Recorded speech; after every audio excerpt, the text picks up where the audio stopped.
7. Clara. അപ്പൂപ്പൻ്റെ 10ാമത്തെ മകളുടെ ഏക മകൾ ആയിരുന്നു ക്ലാര. പ്രസവത്തോടെ അമ്മ മരിച്ചു. ക്ലാര നല്ലവൾ ആയിരുന്നു, എല്ലുവരെ സുന്ദരിയും. ശവം എടുപ്പിന് ഇടയ്ക്ക് മുഴങ്ങുന്ന കല്യാണമണി പോലെ ജീവിത നിർഭര. അത്രയും വലിയ കണ്ണുകൾ മറ്റാർക്കും തോമസ് കണ്ടിരുന്നില്ല. അവന് അറിയാം, അവളുടെ കണ്ണുകൾ നന്മ ആയിരുന്നു, പ്രാചീന ദേശങ്ങളുടെ വർണ്ണം പോലെ. ആധുനികതയുടെ ആഘോഷത്തിൽ വിമോചന മാർഗത്തിൽ എത്താത്ത സ്ത്രീകൾ യാത്ര ചെയ്യുമ്പോൾ നഖത്തിൻ്റെ ഇടയിൽ കരുതുന്ന ഒടിച്ച ബ്ലേഡ് കഷ്ണം പോലെ. കാൽപാദം പോലും മൂടുന്ന പാവാടയെ അവൾ ധരിച്ചിരുന്നുള്ളൂ. അപ്പൂപ്പൻ പിറന്നാൾ സമ്മാനമായി കൊടുത്ത പാദസരം കാണാൻ തോമസ് അത് പലപ്പോഴും പൊക്കി നോക്കിയിട്ടുണ്ട്. പുറത്ത് ആരും ആ പാദസരം കണ്ടിട്ടേയില്ല. അത് നിൽക്കട്ടെ, ഇന്ന് അവളുടെ മുഖം എനിക്ക് ഓർത്തെടുക്കാനാകുന്നില്ല. കത്തി നിൽക്കുന്ന 2 കണ്ണുകളുടെ പേടിപ്പെടുത്തുന്ന നന്മയാണ് അവൾ. അലങ്കാരങ്ങളുടെ വൃത്തികെട്ട മറുകരകളിലേക്കുള്ള തുഴകളിൽ അവസാനം പിടിക്കുന്ന കൈകളാണ് അവൾ. അവളെ ഞാനിപ്പോൾ ഓർത്തത് രഘുവംശ സുദക്ഷിണയെ ഓർത്തതുകൊണ്ടാണ്. കഴിഞ്ഞ ദിവസം വിജയകൃഷ്ണൻ മേലെ വീട്ടിലെ വിധവയായ സുദക്ഷിണയെപ്പറ്റി പറഞ്ഞതുകൊണ്ടാണ്. കഴുക്കോല് പോലും കത്തിച്ചു തീർത്ത ഒരു ക്രിസ്ത്യാനി തറവാട്ടിലാണ് ക്ലാര പിറന്നു വീണത്. ഭൂനിയമം നടപ്പിൽ വരും മുൻപേ അവളുടെ മുത്തപ്പൻ മരിച്ചു. അപ്പൻ മുളകീറി മുറിഞ്ഞ കൈകൊണ്ട് അവളുടെ ജീവിതം നെയ്തു. അവൾ പഠിക്കാൻ മിടുക്കി. അപ്പൂപ്പൻ്റെ അതേ ബുദ്ധി, ബ്രഹ്മിനീരിൻ്റെ വിവേകപ്പച്ച, തെളിഞ്ഞ കഷായങ്ങളിലെ മേമ്പൊടി. 10ാം തരം കഴിഞ്ഞ് ടൈപ്പൊക്കെ പഠിച്ച് ക്ലാര നല്ല സ്റ്റെനോഗ്രാഫറായി. ടൈപ്പ് റൈറ്ററിൽ പനമ്പ് നെയ്തു.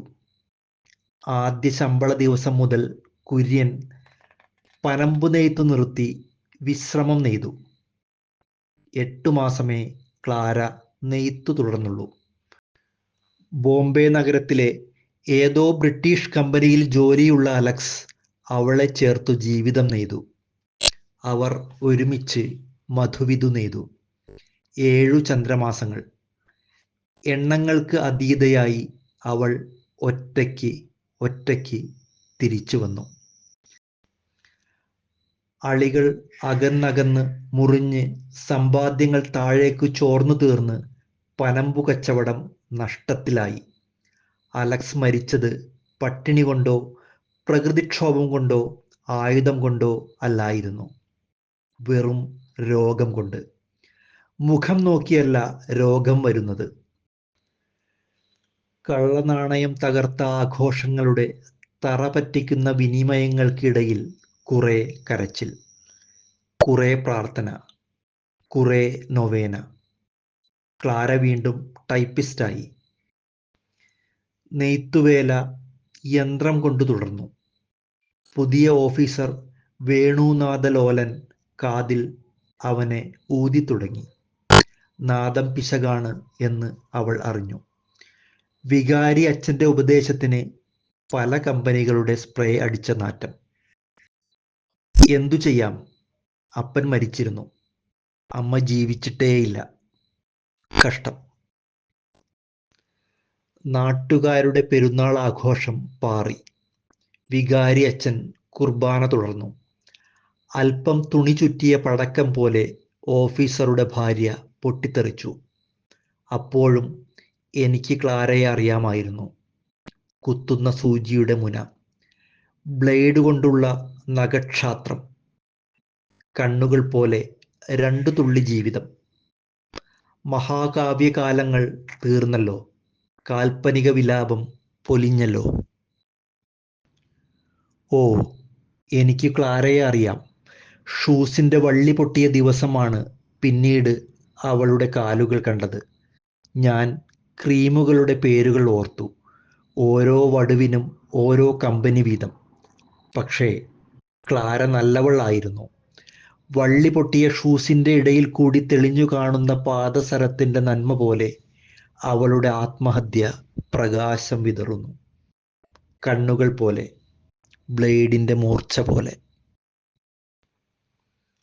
മരിക്കാതെ ജനനം പൂർത്തിയാകില്ല. മരിച്ചാലും ജീവിതം പൂർത്തിയാകില്ല. ഒരു കോഴിമുട്ട മറ്റൊരു മുട്ടയ്ക്ക് വേണ്ടി കാണുന്ന സ്വപ്നമാണ് കോഴി. ഉണർച്ച കോഴിയെ പെട്ടിയിൽ അടയ്ക്കുന്നു. ശവമടക്കു കഴിഞ്ഞ് വികാരി അച്ഛൻ കണ്ണുകളടച്ച് വെറുതെ നിൽക്കുന്നു. നരകത്തിലേക്കുള്ള മുൻകൂർ അപേക്ഷ നിരസിച്ച ദൈവത്തെ സ്തുതിക്കുന്നു. ദൈവം ഉണ്ട്. തെറ്റിദ്ധാരണ വിയർക്കുന്നു. ആ ദൈവമോ അനേകം പ്രവാചകരുടെ സഹായത്തോടെ മരിക്കുന്നു. സസുഖം. അന്ത്യകൂദാശകൾ പോലും ഇല്ലാതെ. രോഗി ഡോക്ടർമാരാൽ എന്ന പോലെ.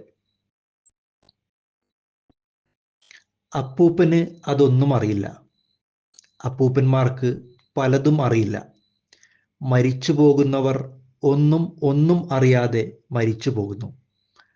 അറിവ് വന്നെത്തും മുൻപേ വൃദ്ധർ പേരക്കിടാങ്ങളുടെ ചിരി കണ്ട് സമാധാനപ്പെട്ട് കടന്നു പോകുന്നു. വിധിയോട് പൊരുതുമ്പോൾ വിഡ്ഢിയെ കൂട്ടുപിടിക്കുന്നു. നീന്തൽ പഠിക്കാൻ മുങ്ങിച്ചാകുന്നവരെ മുറുകെ പിടിക്കുന്നു. അവർ രക്ഷപ്പെടുന്നു. അപ്പോൾ മരണം എല്ലാവർക്കും രക്ഷയാകുന്നു. അവർക്കും. എൻ്റെ ചിരിയും അപ്പൂപ്പൻ കണ്ടിരുന്നു. മരിക്കുന്ന ചിരികൾ എവിടെ പോകുന്നു? നഖത്തിനിടയിൽ ആത്മഹത്യ സൂക്ഷിച്ച ക്ലാരയുടെ ജീവിതത്തിൻ്റെ അർത്ഥം എന്താണ്?